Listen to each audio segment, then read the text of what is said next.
Chapter 1105. The workers heaved a sigh of relief. This guy was something else.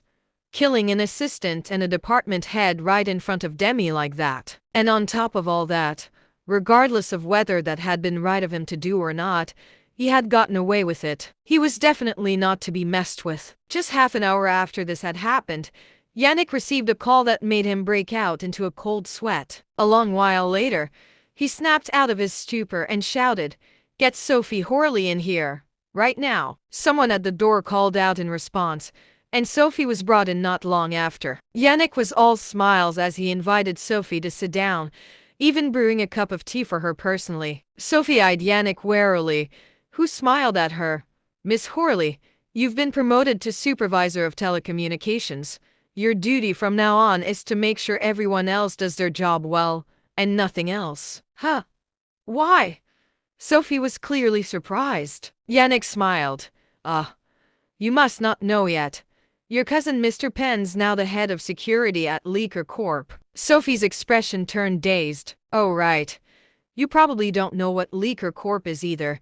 That's the largest company in all of Muatown. Madame Demi Madres is the CEO of the company, which means your cousin made it big. He also killed one of Leaker's most established elders not long after coming into position, to which Madame Madres did nothing at all. Just imagine how highly she must think of your cousin," said Yannick with a smile. Sophie reacted at last, showing a slightly startled look before breaking out into a happy smile. Yannick smiled back at her. "Truly powerful people will make a name for themselves no matter where they go. I hope you'll be able to put in a good word to him for me, Miss Horley." "I'll do that when I have a chance," nodded Sophie. Yannick nodded profusely. "All right then. You can have the rest of the day off. I'll announce your new position to everyone tomorrow, and you can start work as head of telecommunications tomorrow." Sophie nodded, and Yannick got up to walk her out of his office. Sophie was brought to her own room after that, which was decorated even more lavishly than in a five-star hotel. She closed the door, and her expression turned solemn at once. Wilbur had definitely gone rogue. He was now making $1 million a month as the head of security at Leaker Corp. He had obtained both money and power. How many people could resist a temptation like that? He had even killed others to climb up in the ranks.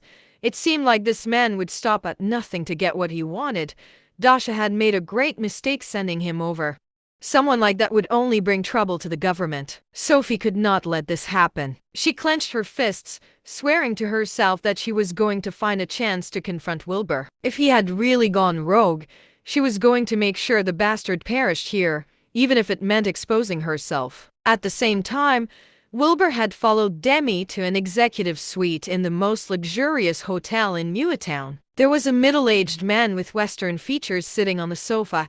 He was dressed formally and smoking a cigar. Two bodyguards stood behind him, radiating an air of authority. Demi smiled when she saw him and extended a hand. "Welcome to Muatown, Mr. Smith." Smith smiled, standing up to shake Demi's hand. The two of them sat down after that, and Smith got straight to the point. "Are the 100 women ready, Demi?" "Yes, of course.